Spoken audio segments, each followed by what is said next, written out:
Ever tried climbing and lifting in the same session, but ended up completely fried? It's easy to think that you need separate days for each, one for climbing and one for lifting. Otherwise, you're watering both down. But if you structure it right, these combo pack sessions can actually be really effective, especially when your schedule's packed, you don't have much time to train, but you still want to make progress. I'm Skylar Parsonet, a certified personal trainer and lifelong mountain athlete. For over a decade, I've helped mountain lovers train in ways that actually carries over to their sports. In this video, I'll break down how to combine climbing and lifting into a single session, depending on what you're trying to improve, whether that's technique, strength, or a bit of both. A rule of thumb for building a session like this is training your weaknesses first. Whatever you do first in your workout, you do the best. If you wanted to improve your jump shot, you wouldn't wait till you played 3 pickup games to practice shooting. You'd start fresh, when your body and brain are sharp. Same idea applies here. If you're focused on building strength, start there.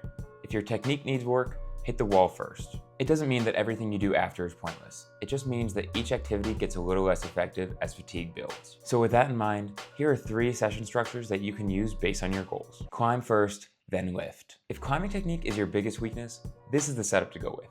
Climb first, climb hard, climb specific. Do it for about an hour. This isn't the day to try every new route in the gym. Pick climbs that challenge your weak points. If you struggle with slopers, climb slopers. If you get nervous around slabs, spend time there. Once you put in that focused climbing work, move on to a short lift. Keep it simple. You're already tired. This is about maintaining strength and supporting your joints. Here's what the session might look like. Weighted pull-ups, seated shoulder press, dumbbell flies, and Bayesian curls. You're doing a total of 5 sets here, which is just enough to push the needle. If you've never heard of Bayesian curls, this is a great movement for climbers. They give your biceps and shoulders a deep stretch and improve mobility and shoulder health. Lift first, then climb. If strength is your limiting factor, start with lifting. Sometimes the issue isn't technique. You just need more pulling power to hit that next hold or lock off longer. On these days, we're doing more exercises and more sets. Push hard on these exercises and watch your strength skyrocket. We're not going to be climbing very many routes. In fact, after a hard lift, I usually skip the wall and head straight to the hangboard instead. My grip's still good, but I don't really have the juice for a lot of high quality climbs. On these days, we do more exercises. So that'll look like weighted pull-ups, seated shoulder press, single arm dumbbell rows, dips, Bayesian curls, hanging leg raises, and hangboarding at the end. I like to recommend a 20mm hangboard, 8 sets of 7 seconds with 2 minutes rest in between at about 80% intensity. By hangboarding at the end of resistance training, you're still improving finger strength, but in a more controlled and effective way than trying to push through tired routes. Lift, climb, lift. If you're trying to improve both strength and technique, this is my go-to hybrid.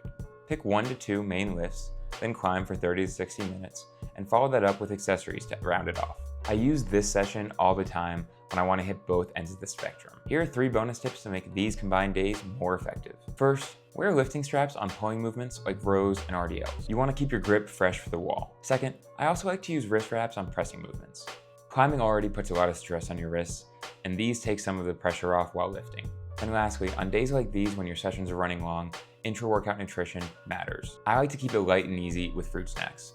Fast carbs, tasty, no stomach issues. So yeah, if your time is limited but your goals are big, climbing and lifting on the same day can absolutely work. Just train your weaknesses first, keep your sessions focused, and fuel well throughout.